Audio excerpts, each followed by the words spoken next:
This is a daughter podcast where dads come to talk, think, and thrive with your hosts, Oscar and Blandon. Our mission is to cultivate a community of strong, mindful, and present fathers. We want to curate honest conversations with all men, but especially those who have the honor of raising daughters. Hey everyone, Oscar here at the Daughter Podcast with Blandon on the other side, on vacation mode right now. And today we have the Hurricane Shane Burgos is with us today. How you doing, man? I'm good. Thanks for having me on, guys. Today we brought Shane on, and there's a lot about Shane out there, positive and painful from what I can see. But today we brought Shane on to figure out who Shane is outside of all the brutality that it is his job. He is a 11-year, and correct me if I'm wrong, Shane, 11-year MMA fighter, right? Pro, 11 years pro, but Pro. my first fight I had when I was 18 years old, and I'm 33 now. So that's 15 years I've been fighting. Yep. So 15-year MMA fighter, 11 years pro, did about 7 years in the UFC. Is that correct? Almost 6, yeah. Okay, 6. And then now with the PFL, Professional Fight League. Is that correct? Yep. Yes, sir. So again, ladies and gentlemen, we can go and search this up on Google, but today we want to see who this man is outside. As you all know, this is the Daughter Podcast, and we are very fortunate to have Shane here, who is fortunate to have been daughtered at some point. In fact, 3 times. Exactly. So Shane, man, give us a little bit of your background. Let us know who Shane is. The man outside the ring. You were so excited. You didn't even ask me how I was doing. Hey, Blandon, how are you, my friend? Thank you. Oh, my goodness. It's just like, you see how he does me, Shane? He's been doing this since the pre-show. I'm doing great, Oscar. Thank you for asking me. I'm on vacation with my girls. We are doing a daddy-daughter vacation, and it is going outstanding. You know, it's going great. It is a lot of work. It does take a lot of work to maneuver all the moving parts. Just me and the girls. But we're doing great. We went to a state park and we played in the river and we went to the movies and the arcade. But, now that I butted in. Yeah, a little bit. No, it sounds dope, man. No, really, why we're here is to talk about Shane and him being a girl dad. Where are you from? I didn't even ask you guys this before. Right. So Blandon he lives in not Austin, Houston, excuse me. Wow. And and I live out in Shreveport, Louisiana. So we're about 3-ish hours away. And so he's traveling right now. He went to Dallas for his vacation that he had to tell us about. And I'm home. Obviously, as you can see, my daughter's room here. I'm active duty military, so if you ask me why I'm in Shreveport, that's literally the only answer I'll tell you. I'm active duty military. They said jump, I had to go jump. You know what I mean? Understood. That's funny. I actually was just in Houston back in January, February, and then my family, my parents were just in New Orleans, Louisiana, like 3 days ago. I have a lot of family that's from Louisiana. Oh, okay. And I was actually looking at moving down to Houston, but it just ended up being too far away from my family, so I can't do that. Yeah, and too crowded, Shane. Listen, Houston is crowded. The traffic is crazy. The weather is trying to kill us out here.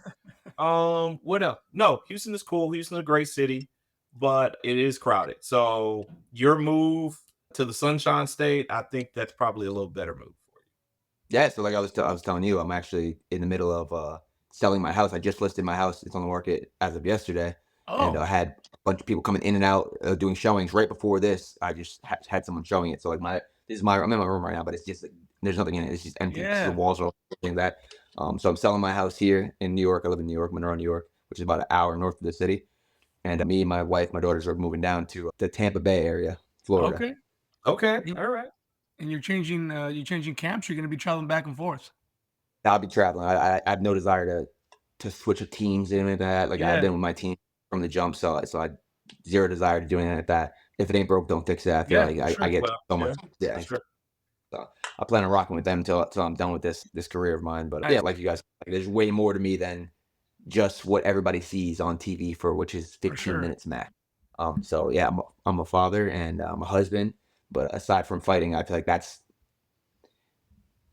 my job 24/7. The fighting thing, I do that a couple times a year. I say I'm a fighter, but the dad, the husband, I'm that 24/7. So that's my main priority, especially right now since I don't have any fights booked. Right. Very Right. cool. And you have 3 daughters.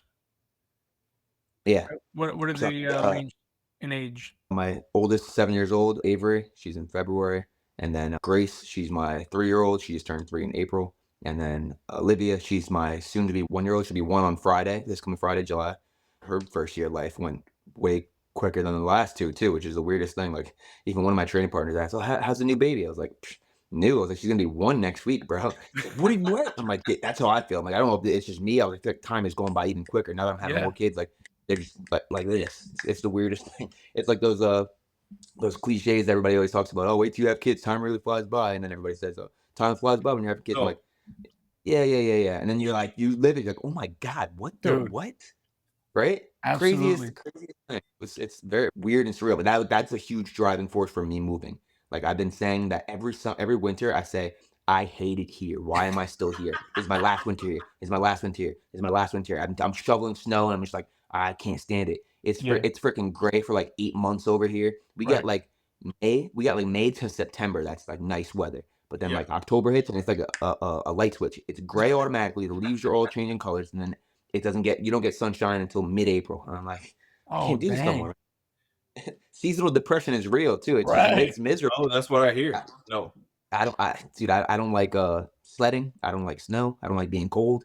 Yeah. When I'm training in the mornings, I feel like every time I have a training camp, it just so happens to be in the winter too. So every time I'm training, it takes me forever to get a sweat going because I'm so freaking cold and mat. So all roads leading to to Florida at this point. Very nice. You spent a lot of time in New York for hating it that much, though, man. As much as I hate New York, I love my family more than I Of hate New course, of York. So course. I have a big family. I have a big There you family. I go. have two brothers, my mom, my dad. I have a bunch of cousins, aunts, uncles, in-laws. So that's what really muddies the waters. Because if it was just me and my little clique right here, we would have been gone a long time. But Oh, like my right. Yeah, kids yeah. they have strong relationships with their cousins, their aunts, their grandparents. So like that's gonna be an adjustment in and of itself. But that's why we decided on the Tampa area because there's a small airport that flies direct to Tampa. That's only about 10 to 20 minutes away Okay. from my parents and my wife's parents' house. So anytime they want to hop on a plane real quick, we come pick them up. They come to our house, stay for a little bit, and they can go right back home. So that's why Nice. we chose that. Yeah. And I mean, not to mention Tampa's beautiful too. So people want to come see you in Tampa, right? Exactly. That's what I'm saying. Like it's gonna be like February, and they're gonna be like, "What should we do? Go sledding outside?" And like, just come down. Come, let's go to That's the beach. right. Come on. Yeah, That's right. I'm excited. Yeah.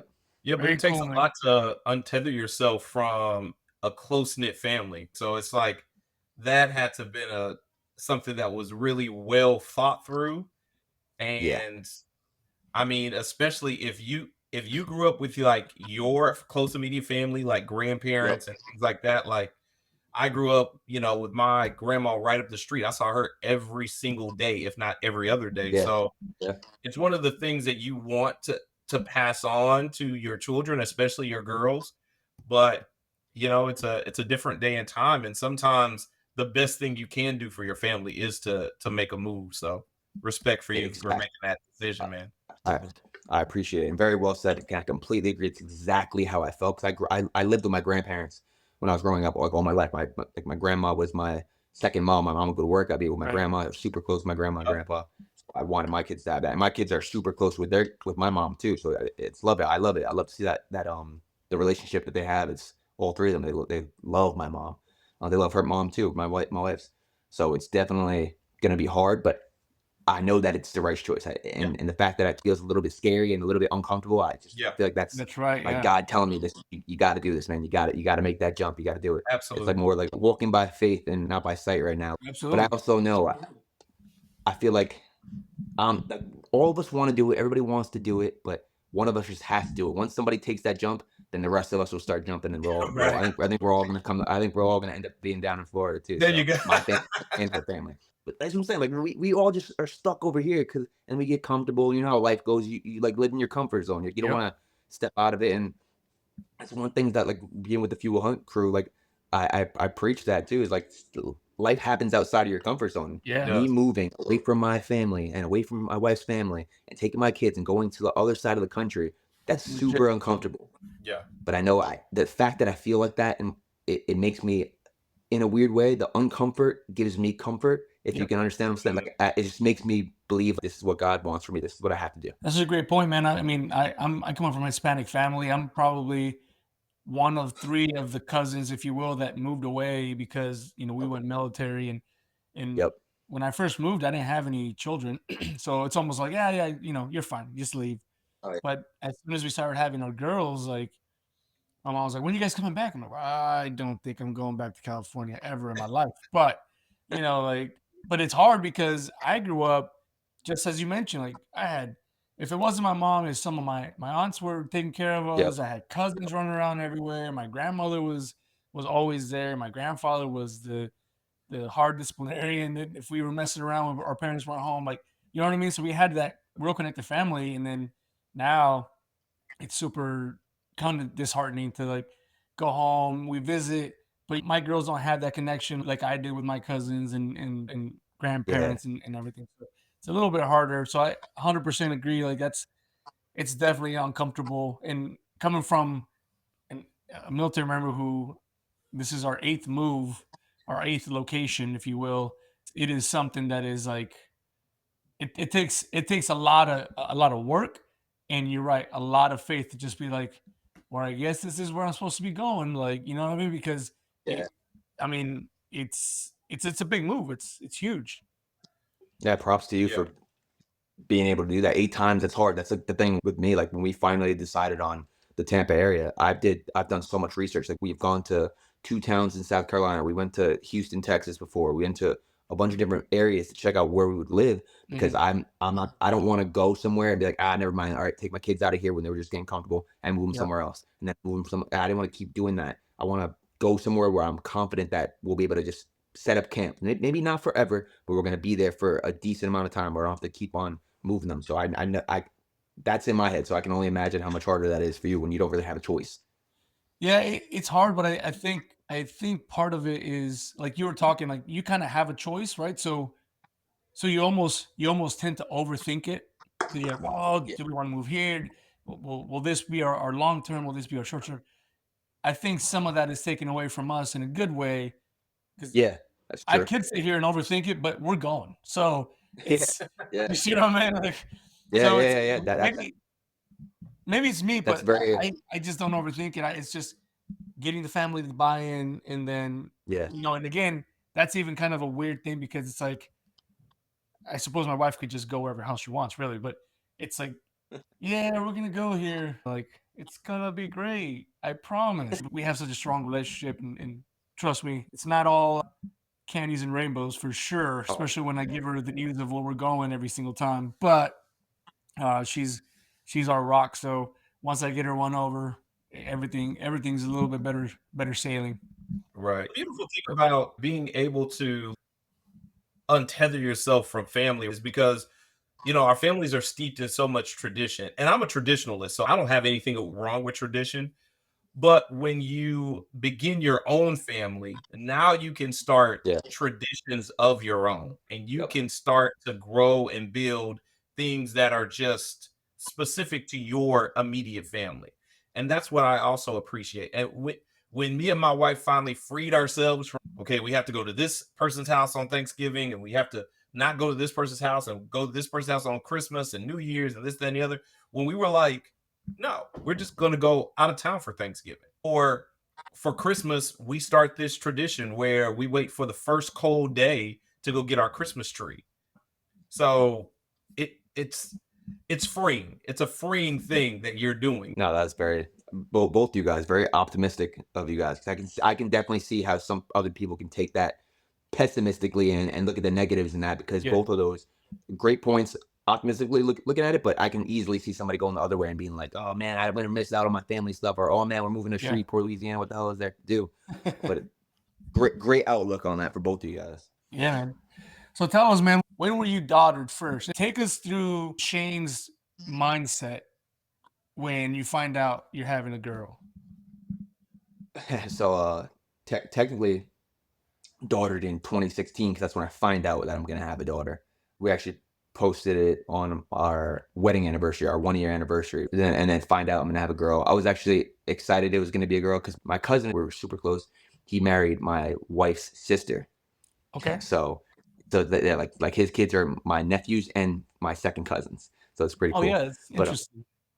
yeah, so I have 3 daughters and they have 3 sons. So anyways, Oh he wow. had he had a son first, and then he was having his second son, and his second son and my first daughter only a couple months apart. So he found out he was having another boy, and then I found out I was having a girl. So it's like, all right, that's a little bit cool. It's the first girl out of the family, but I'm not gonna lie, I was low key hoping for a boy because I mean you're 25 years old, you're a fighter, you're trying to be like macho, you think you're gonna have the next Muhammad Ali or John Jones Right. come out.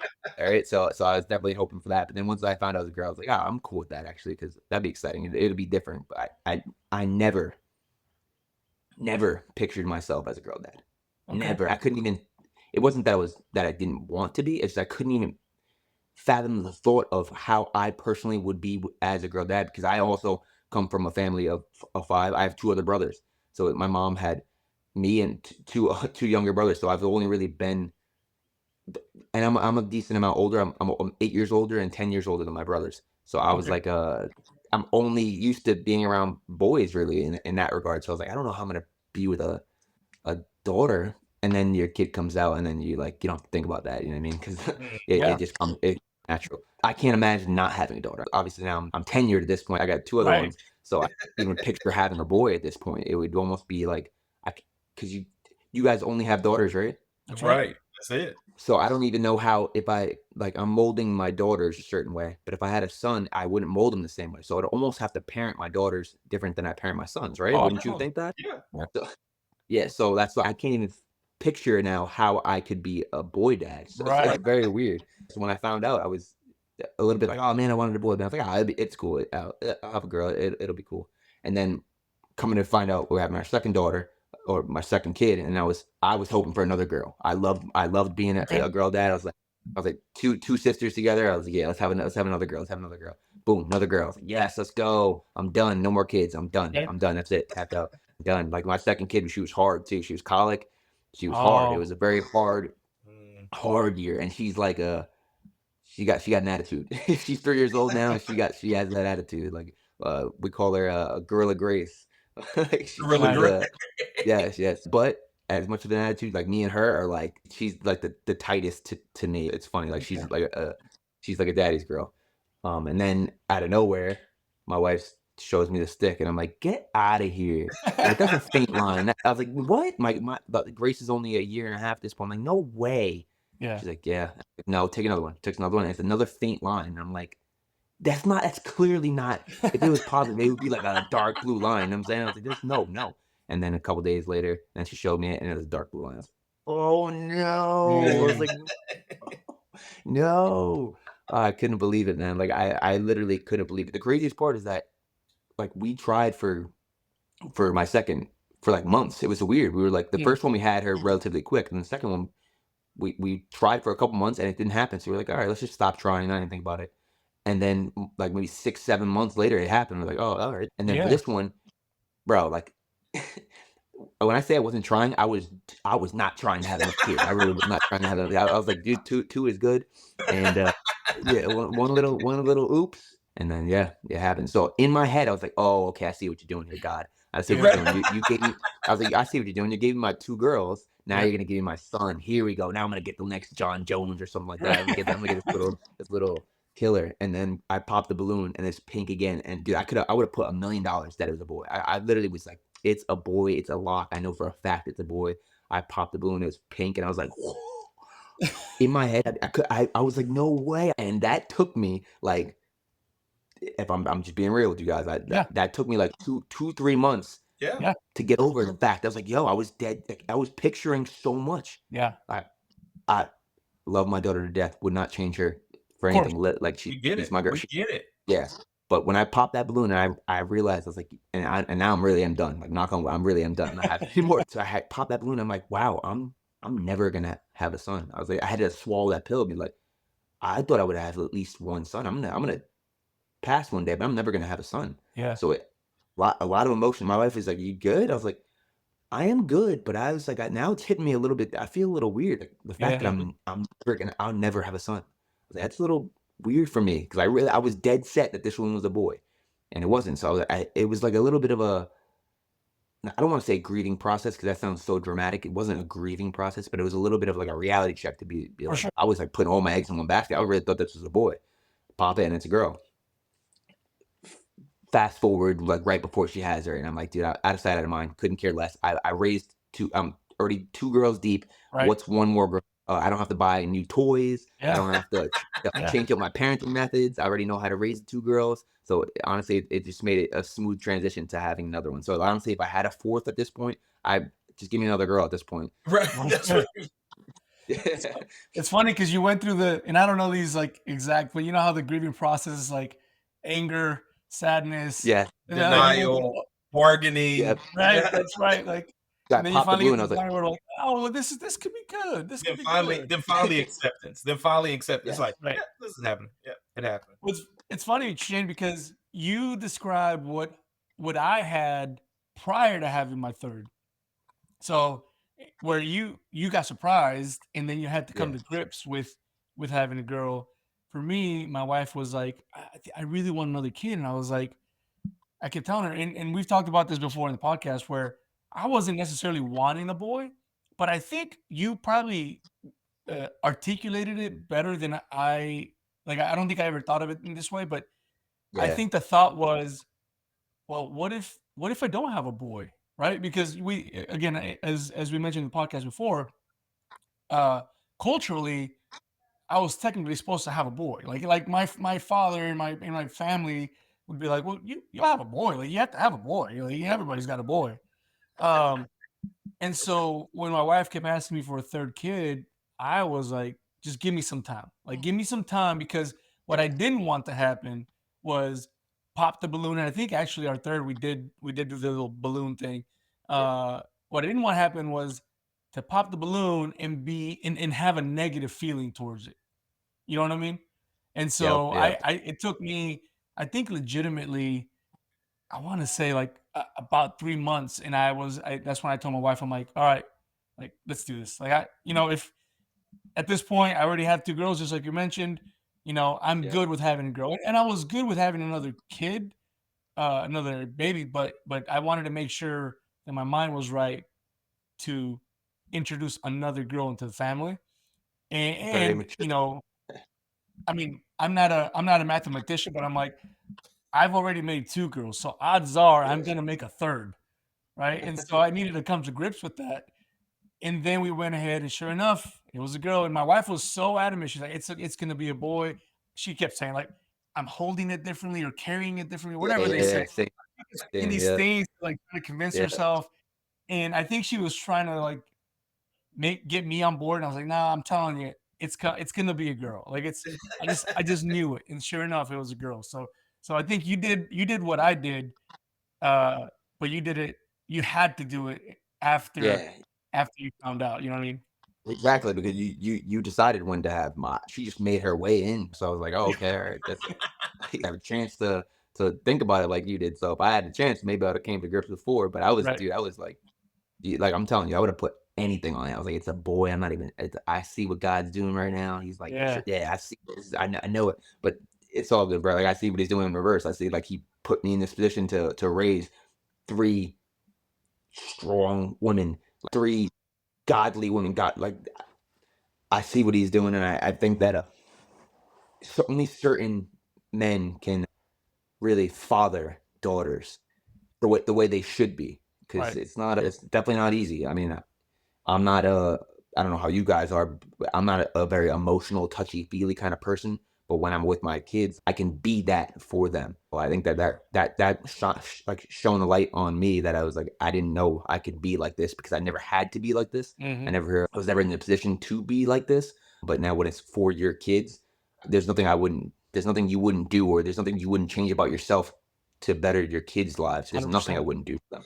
So if I need to be patient sometimes, which I'm not known for being patient. Then that's what I have to be. If I have to be emotional and softer, then that's what I have to be. And I'm not saying I'm a saint, though. I'm not saying that I don't slip up, because from my first daughter, the dad I was then to the dad I am now it's night and day Night and difference. day, And right? Yeah. night and day. Like, it's like I had my first kid when I was 25. I'm 33 now. I have my third now, and I wish if I could go back in time, I wish I was the way I am now For sure. back then when I first had her. You don't really know what to expect when you have your first kid, and then the fact that it's a girl, like, you don't know how you have to be. Like, it's just Yeah. it's like a whirlwind of emotions. And at 25 years old, you're still immature. Like, I was very immature at 25 years old. I didn't know the magnitude of what I was doing. Me having a kid, how much that actually means. Like, Right. I wish I'd go back and slap the crap out of myself. That, dude, this is the most serious and important job you'll ever have in your life. At 33 years old, I realized that. At 25, I was like, yeah, okay, whatever. Everybody's a dad, right? No big deal. No, it is a huge deal, especially for girls. Especially for girls. You see, like, all the statistics coming out about the dads, how how daughters turn out. So how girls, the stronger their relationship is with their father, Right. the better they turn out in the end. And I take that very serious. I want them, all three of them, to have beautiful marriages. I want them all to have beautiful lives outside of this. And if I can be a part of the reason why they had that, then I'm going to do everything in my power to give that to them. Right. No, man, it's such a great point you bring up, because what you just said is legitimately why Blandon and I started this, because I feel exactly the same.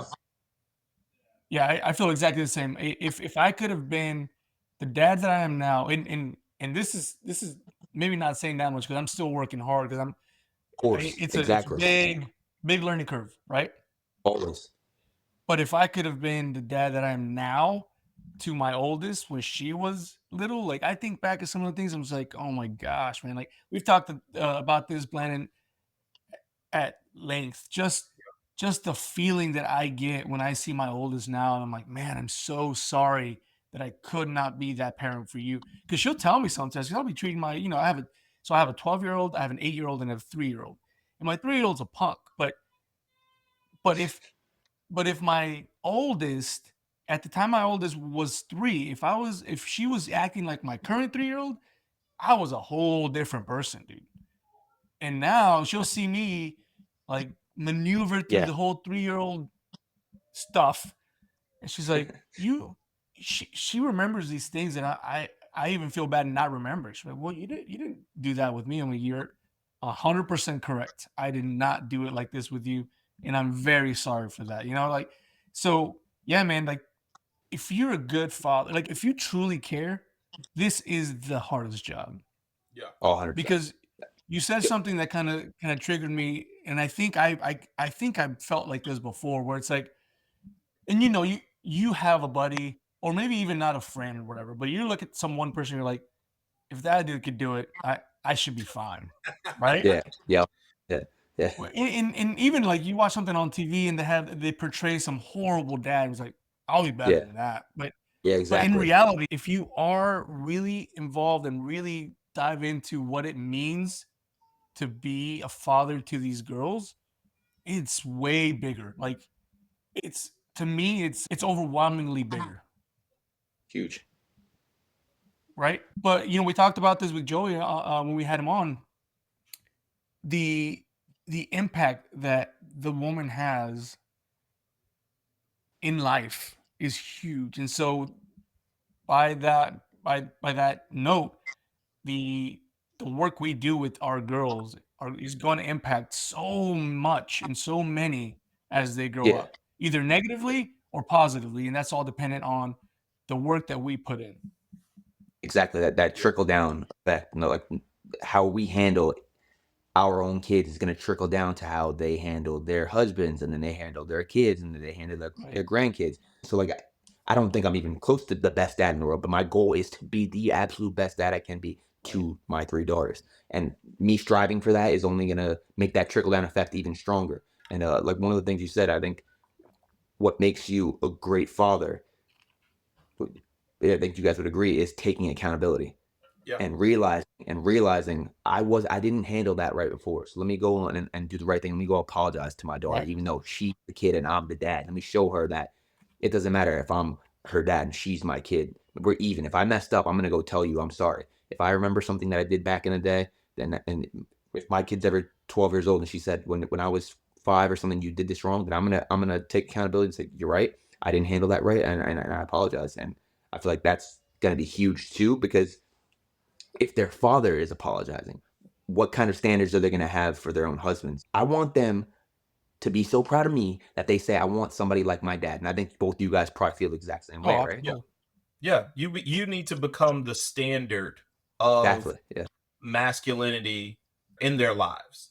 And you Yes. hear it so often, so many times, that a girl's father is her first love. And so often you see women who have been, their hearts have been broken by their first love. And so Oh, then yeah. they make these disastrous decisions when it's regarding men in their lives, because that first primary relationship was based Yep. on some dysfunctional, rocky ground. And once again, like you said, not all, but we're not perfect. We are not perfect guys. We don't have all the answers. But the fact that we are here talking about this issue means that we care enough and that we're striving enough to do better for our daughters. Yep. I did want to do this though. I did want to circle back a little bit. If anybody knows the podcast, I'm a circle back king, because I feel like there are parts of stories that people are like, yeah, I want to hear more about that. Or maybe that's just me. Maybe I'll just speak for myself. But um and then maybe I'm also a little dramatic. You don't know that about me, Shane, but maybe Yes.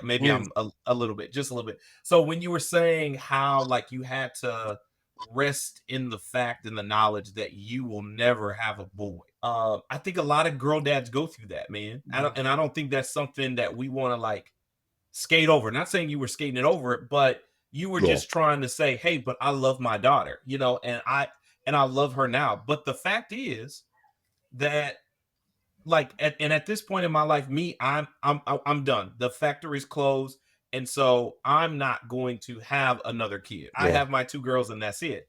But there was a period that I did have to grieve that. I did have to grieve the fact that a part of my life that was never, it was new. It was something that was new. It had never happened before. I was always able to have kids, and now I'm not able to have kids, and I had to grieve that part. So I just kind of want to talk about that, because that's the reality for a lot of men. Once you have, like, your $3, your $4, and then it's like, okay, we're done with our family. Our family is complete. Like, you'll never have that boy. You'll never have what you thought you might have one day. Does that resonate with either of you? Yeah, I mean, for me personally, like I said, it was like a almost. I don't want to say it because it sounds dramatic, and I don't want to be like, other people have gone through way more hard stuff than I. Right. Just the fact Yeah, that yeah. I'm again, she's a healthy baby. I'm super grateful. Thank you, God. But I really was dead set that it was a boy. I thought I always pictured myself raising a son. I still, in the back of my mind, think I could do a good job raising a son. Um, but I'm never gonna, and Yeah, that's okay. I'm at the that point is. where that's okay. I'll have grandkids or something like that, and hopefully that they hopefully there's somebody somewhere else in the world having a son podcast that has like boy dads on it, so my girls can meet Right. dads like you that are raising men, because I want my kids to meet men when they go to get married. I want them to have like strong. I want them to be like me. The standard needs to be so high. I want them to get masculine, respectable, honorable men in their lives. Right. And maybe I can take pride in the fact that I'll have a son-in-law. But yeah, that it was a grieving process for me. But at this point, I'm over it, and it is Right. what it is. And I am so blessed to have three beautiful, healthy daughters. Yeah. One thing that I want to bring up too is you're an instructor, or I don't know if you are now, but you were an instructor over at your gym, right? And I think that's a good way for a girl dad, for example, like you, to be able to influence the raising of good men, right? Because let's face it, man, jujitsu is a teacher in life. Like when you Yeah. get on those mats and Yep. and you get rolled up, it's such a humbling event. And for me, at least, maybe because I suck at it, I don't know.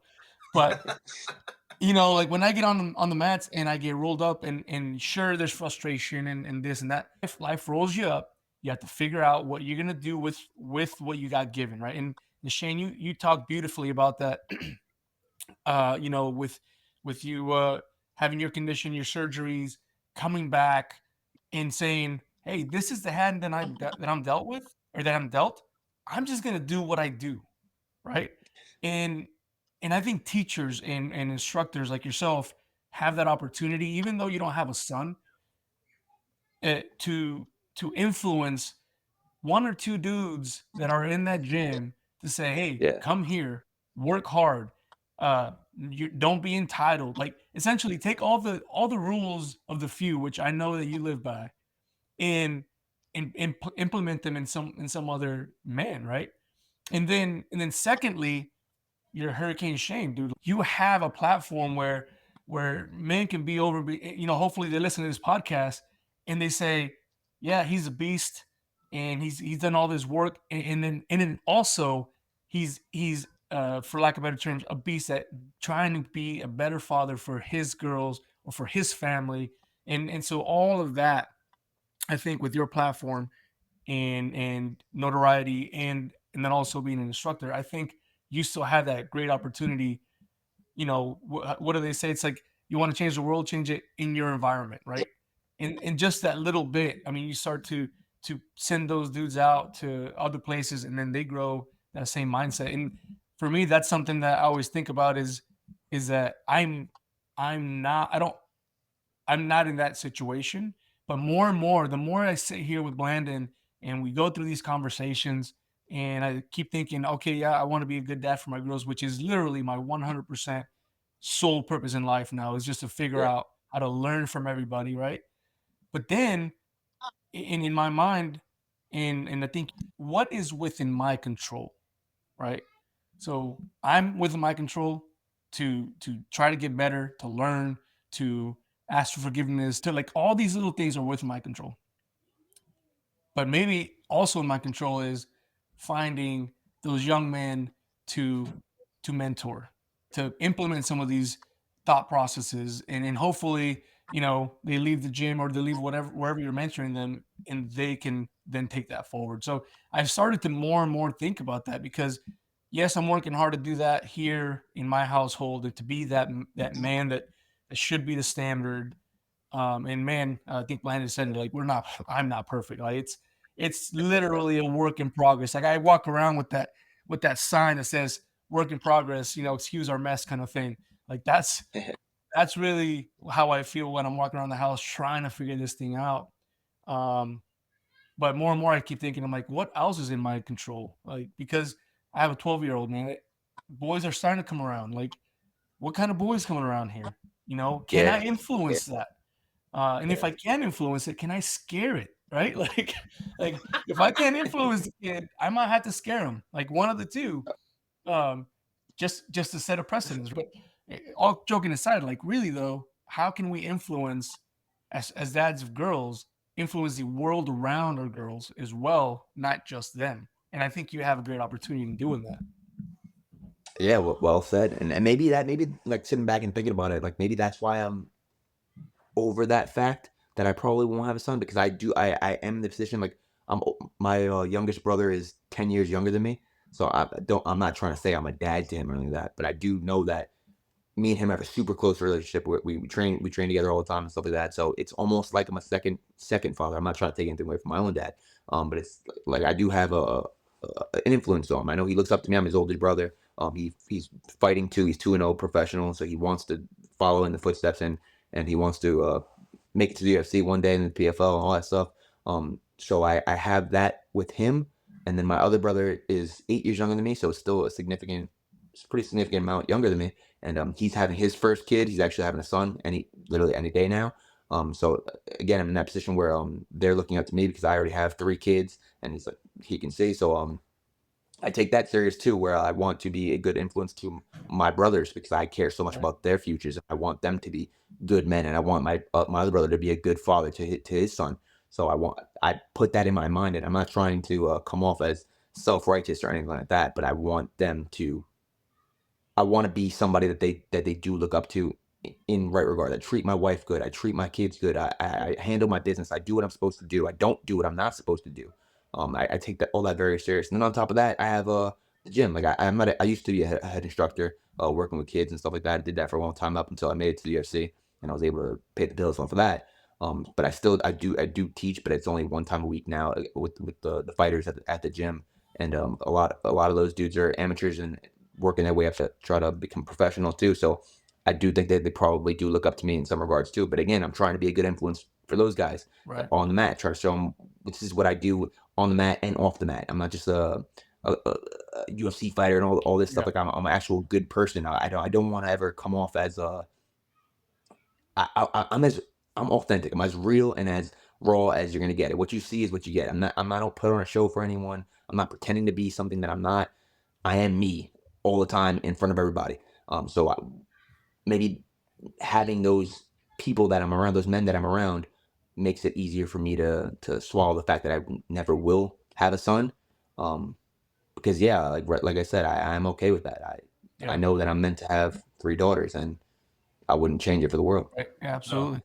No, that's great. That's great, man. So I did want to shift gears a little bit, because we did say we wanted to see the softer side of the hurricane. So we want to get in the eye of the hurricane, right? Where it's peaceful. It's not no brutality, none of the craziness that goes on inside of a ring or a cage fight, right? Because I was like, this dude is a cage fight. This is crazy.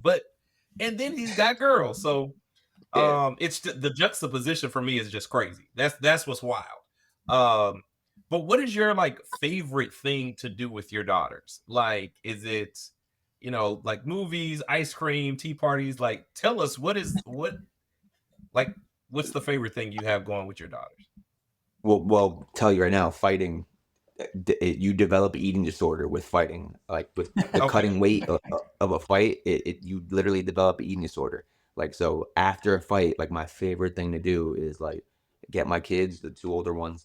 Obviously, the baby's too young, but 2 older ones. We just go to like ShopRite, Walmart, whatever, and we just knocking everything, all the snacks into the cart. We're just knocking all into the cart, just getting everything, like stuff that I don't even think I would like. And I'm like, I'm gonna try it. Screw it.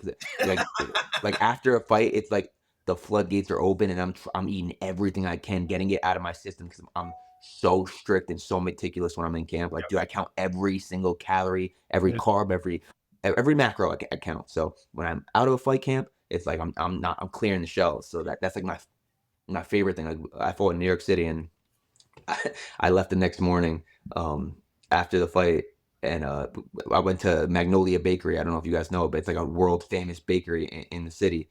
And waited online. It opens at 7 a.m. and there's a line outside at 6:30. And this is literally the day after my fight. Dang. Like I woke up the next morning at like 6 a.m. and waited online outside to go get like a banana pudding and like cupcakes for my daughter to bring them home. Brought them home as soon as we got home. We just put it on the table and we just went to town.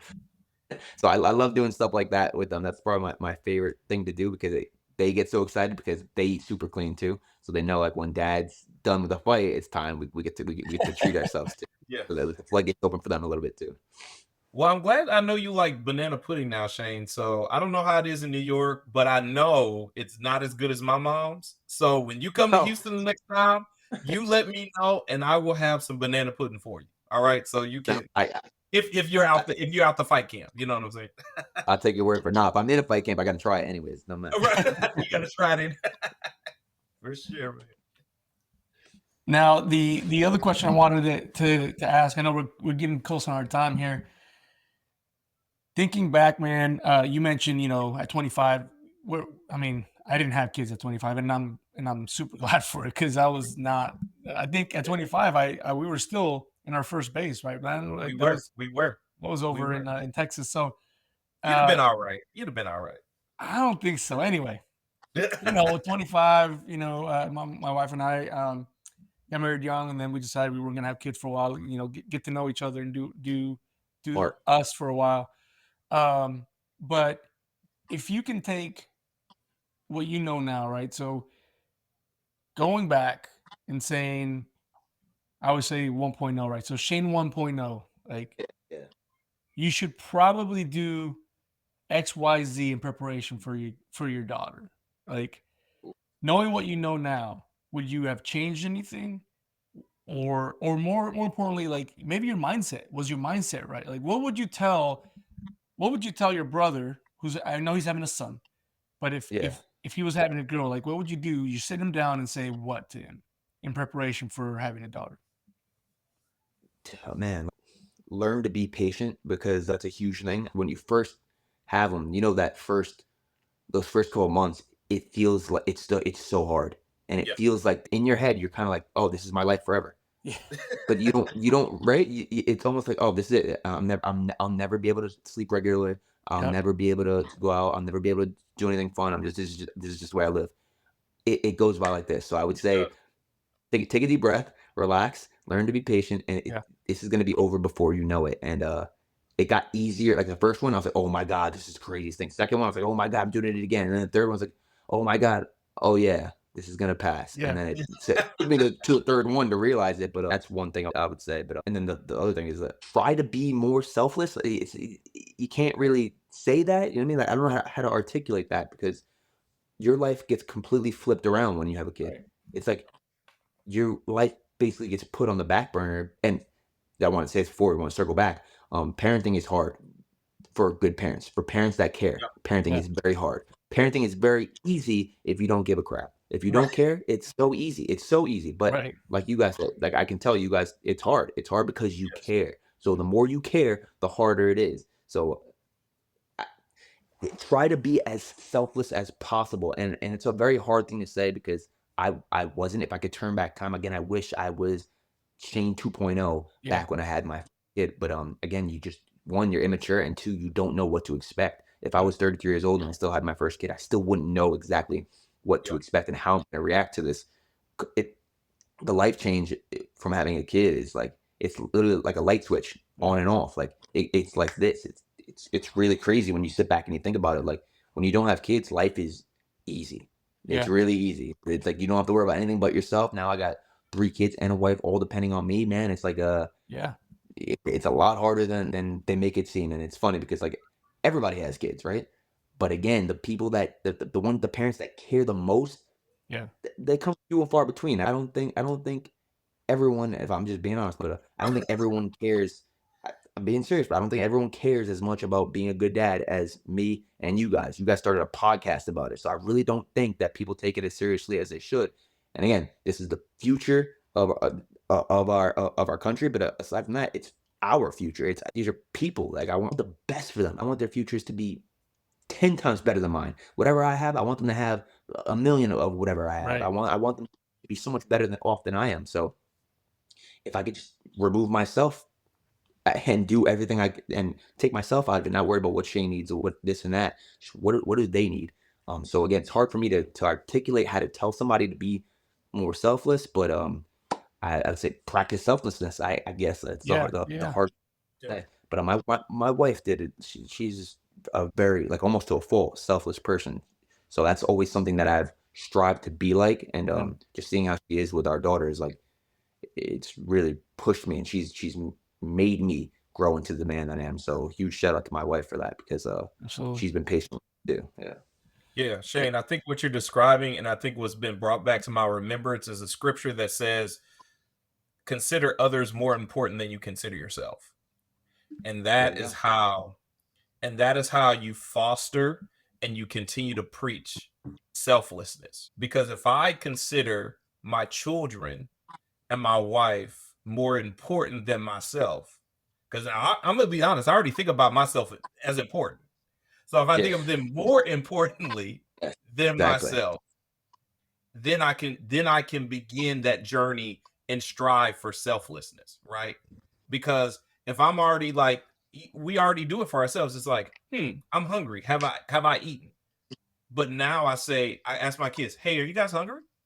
That's how, you ask your wife, hey, are you hungry? Because I know I'm hungry, but I'm asking you first because I'm considering you more important than myself. Right. You go to your wife, are you tired? Do you need a break? I would need a break. Or you ask your kids, hey, are you guys, are you bored? And, there's nothing wrong with kids being bored in the house. That fosters an imagination. But you also want to see, hey, do you guys want to do something? Like, let's go and try something new. So if we begin to think of them as more important than us, then we can accomplish what you just said. Facts, bro. That was perfectly said. Very well said. And I got my Bible right here, and that's one thing like pride myself in like my kids having a relationship with God. They know Jesus, they know God. I love that. Like my daughters pray, they pray out loud. It's like one of the most proud things I have. God-fearing woman is what I want to raise. But one thing I like you said, the board thing, like and it ties in with the selflessness. What's today? Today's Sunday. Last Saturday, I was supposed to go to a bachelor party with one of my best friends having a bachelor party. On Father's Day, actually, my 3-year-old breaks her leg, like snaps her tibia on the trampoline, jumping on the trampoline, snaps her tibia, and just the way you hear her scream, I was like, oh, that was bad. That was bad. Yeah. So it was a Father's Day party at my mom's house with all my uncles, all my aunts, I had a bunch of people there, so screaming. I'm like jumping on the trampoline. My dad actually has video of it because he has a backyard video camera. I jump on the trampoline, I grab her, I pick her out, and like 5 minutes in, me and my wife are like, she's like, what do you think? I was like, no, we have to go to the hospital. We need to go right now. We go, and she can't stand on it when they try to take her weight. I was like, oh god, here we go. So they take the X-ray, and yeah, it's broken. So that happened, and then the couple of days after that was my friend's bachelor party, and I'm like, dude, I'm not gonna be able to make it. Like, it's just too hard with a 1-year-old that's constantly wanting to be picked up, and then now the 3-year-old who's in a cast and she can't be around. So, and then the 7-year-old, I'm like, I'm not gonna be able to make it. He's like, dude, no worries. And so instead of that, and I can see myself being 100% honest with you. Like, I can see myself back in the day, back when I was 25 years old, being annoyed, and I hate that. I honestly, dude, the fact that I'm even saying that to you disgusts me about myself, that I would think that. But I could see myself being like, I gotta miss my friend's bachelor. Like, all my friends are getting together. I'm moving to Florida in like a couple weeks. This is one of the last times me and my friends are gonna be able to get together. We're gonna go on a paintballing trip. I was like, this is gonna be so fun. We were talking about it for weeks. I was super excited for it. And I had to cancel it. So I had a tattoo appointment on a couple days before. I canceled the tattoo appointment. Then I had the bachelor party, canceled that too. And I could 100% see myself being annoyed. My wife was even feeling some kind of way, thinking that I was gonna be annoyed. Yeah. And so the bachelor party day comes, and instead of going to the bachelor party, I'm like, let's do something. So I said to my wife, and it ended up going with my nephews too. We all went to, and I have a truck, so we all went to the drive-in movie theater. So we made it an entire like trip out of it. Went to this the supermarket. We got the kids a bunch of snacks and stuff like that. I put pillows and blankets and decked out the back of my truck. Opened the back window so you could hear it, so you could hear the volume. And we went to the drive-in movie theater, and we watched Inside Out 2. I don't know if you guys saw it yet. Yeah. So, but the whole time it's funny because like that movie is about like memories and stuff, like core memories that you're right. So I remember like my 7-year-old, 3-year-old's a little bit too young to remember this, I think, but the 7-year-old, she was just so excited, like she was so happy, she was having like the time of her life, and I was like, wow, this is like literally, I'm watching the movie about them talking about core memories, and I know she's gonna do this. I'm literally witnessing it in my head. I'm like, I'm seeing a core memory being built, but this is the day that I'm supposed to be at my friend's bachelor party having fun with my friends, and instead I'm here making a core memory, and there's nowhere else I'd rather be. Yeah. And I was like, I'm 33 years old. Why couldn't I feel like this when I was 25? Right. Oh man, like I said, it disgusts me to even say that, to admit it out loud, because I'm like, you little selfish brat. I'm happy I'm where I'm at now. Yeah. But man, it like gross myself out that I was like that in the past. When those are phases, right? Those are phases we go through, and it's part of that maturation process, right? So a few weeks ago, I overheard these dudes talking, and the way the guy was talking, it's like I legit try not to be judgmental to people. Everybody's got things going on in their lives. Like, I don't know what people have going on. Yeah. But the way he was talking was annoyed at having to do these things with his kids, right? Yeah. And he was a younger father, and again, I don't know the guy. I didn't talk to him. I don't know any context, so just what I'm hearing, and it just brought to mind that, like, it's so easy to do that because you haven't really matured out of that, and people mature in different phases of their own specific lives, but you're absolutely right. Like, I'm thinking of what you're saying, and I'm like, that would have been awesome, right? But my 25-year-old dude probably wouldn't be thinking that. I'd be like, seriously, like, because just like you, thinking back at 25, I mean, Lan and I were literally hanging out at 25. Like we were looking at, we are gonna go drive to Austin. We were gonna go to San, like we were gonna do these things. And if my kid, again, I didn't have any kids there, but if my kid is getting in the way, I can see my 25-year-old self being annoyed at the kid. And what's worse is that I could almost see me relaying that annoyance to my kid, which I've seen happen in the past. Like, because of you, I can't do this, which is like, that kid didn't even choose to be here. Exactly. Yeah, You know, dude. so I've seen it, I've heard it. I luckily have not felt it myself. Even with my first kid, I don't think I ever felt like, oh, because of you, I can't go hang out with my friends. But I can see me maybe in the younger years, had I had daughter earlier. And that's where I always tell people, like, God knows what he's doing, man. Like, Yeah. he knows exactly what he's doing. Yeah. And sometimes, Yeah. and many times, we may not think that this is the right timing, but he knows what he's doing. And so, my younger self could absolutely, I can see myself getting to a point where I now get upset at my kid for not being able to do something for me. Now I now get annoyed. Bland and I talked about this. Like, I travel a lot for work. I'll be at a place and I'm like, I'm annoyed that I'm there, but then I get more annoyed when I see things that I'm like, oh, my kid would love that, or my wife would Oh love yeah. that, or like Yeah. that annoys me because I'm like, it is part of my work. I have to go, but it's just like I'm thinking of them all Oh the yeah. time, thinking of, oh, we could have made a memory here, we could have done this, Yeah. and then get back home, and then we get stuck in the grind, and we don't go do those things because we're stuck in the grind. You know? And so, but it's such a good point that you bring up. I don't think you should feel bad about what you think you would have felt, but I think you should feel bad about that if you are feeling it. Does that make sense? Like, It makes perfect sense. It makes okay, perfect good. sense. Like, You did that. It was great. That was good. That was I get it. Yeah. but you Yeah. see what I mean? Like looking back, I don't think you should feel bad about what you would have been like. But if Yeah. you're still feeling that now, you should probably kick yourself. Yeah, 100%. Like I said, extreme ownership and accountability. Like I take accountability for Yeah. how I was back then. So I don't, like I said, me saying, articulating this and the words coming out of my mouth makes me, I feel like Yeah. low key embarrassed that I felt like that. But again, I was 25, not to make any excuse at all. It's just like the stage of my life that I was in. It was like, I inexcusable on every count. But what can I do? The only thing I can do is make myself better. And I feel like I've definitely done that. And like you said, every time I go on a trip, I go away for a fight or something like that on fight week. Every time I'm thinking like, yeah, this diet sucks and stuff like that. Then I see something that my kid would like. I'm like, oh, I can take a picture of that and I'm gonna send it to her. Oh, let's take a picture. Yeah. When we get home, we'll try this. Like I just went to Chicago a couple months ago, and my daughter was watching one of the like a Disney show called Shake It Up Chicago.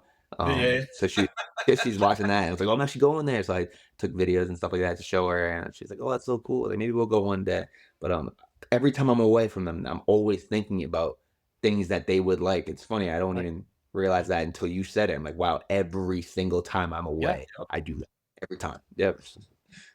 Yeah, and you had mentioned before that the two things that you wish people would ask you about in your fight interviews are food and tattoos, right? Like Yeah. things that you like to do Yeah. outside of that. Now, I mean, Yep. I don't know how much you get into tattoos with your daughter, but it sounds like the food thing you got down. Like you're like, Oh yeah. we're gonna Oh eat yeah. we're gonna eat the entire state of Florida when I get done with this fight. Yeah. Like, Yes, yeah. Yeah, but the tattoo thing's up. My 3-year-old has a cast on her. My left leg is completely tattooed, and her left leg is completely casted. But she has like everybody signing in it. So I'm like, oh look, Grace, we're the same. Like same like that. Like you have tattoos on your leg.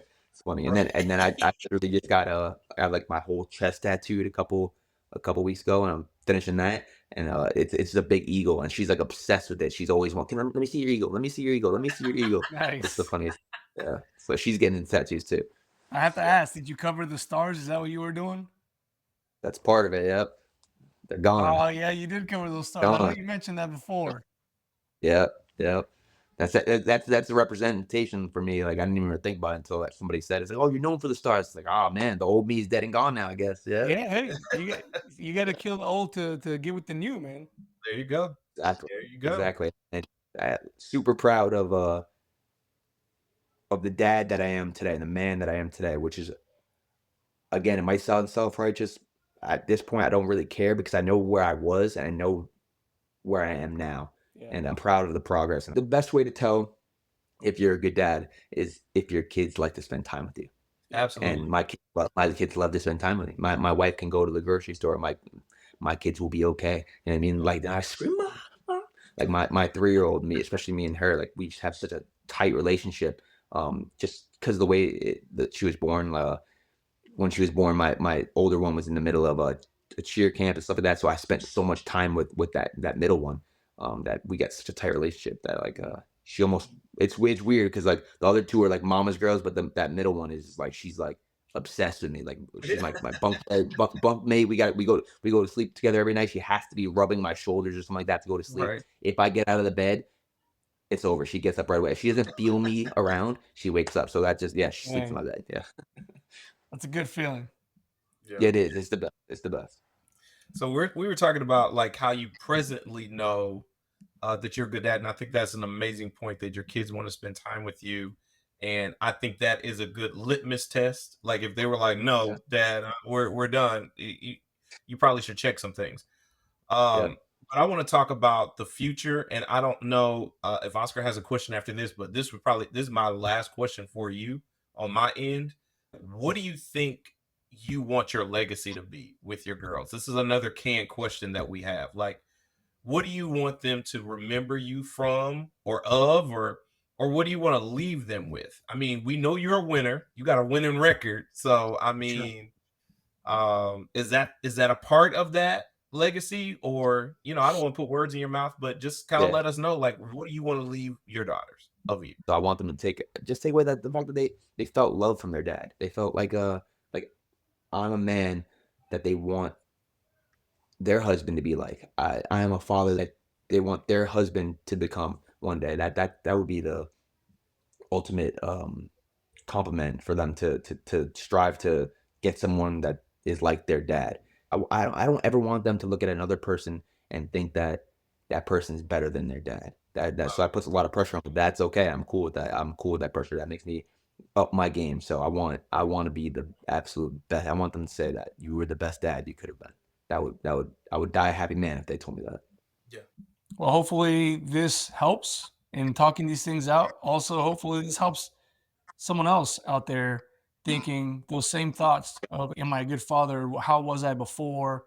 Shane, man, like what you've brought up here to the table, not knowing Blandon and I, and your willingness to sit with us and discuss, this side of Shane. Again, anybody can go online and look Shane up, and you're not going to find this stuff online. This is at the Daughter Podcast, because dude, we're here simply because we have to get better. We have to be better all the time. And one thing that I'm really taking from this interview, a lot of things, but one thing that I want to let you know that I'm taking is how proud you are of your progress. Because a lot of us, we don't give ourselves any of that credit, right? Like I know I'm a much better father now than I was in 2012 when I had my first daughter, right? And then we forget to give ourselves some of that credit. And don't get me wrong, like I rather not. I don't look at myself that way. I'm like, nope, not good enough. Keep going. Nope, not good enough. Keep going. And that's usually in most of the realms of my life, if you will. And although I take a little merit to that because that pushes me to be better, there is also that complete negative self-talk that can really ruin the progress that you're making as a father for your daughters. And the fact that you were able to bring that up and say, man, I'm so proud of where I'm at now.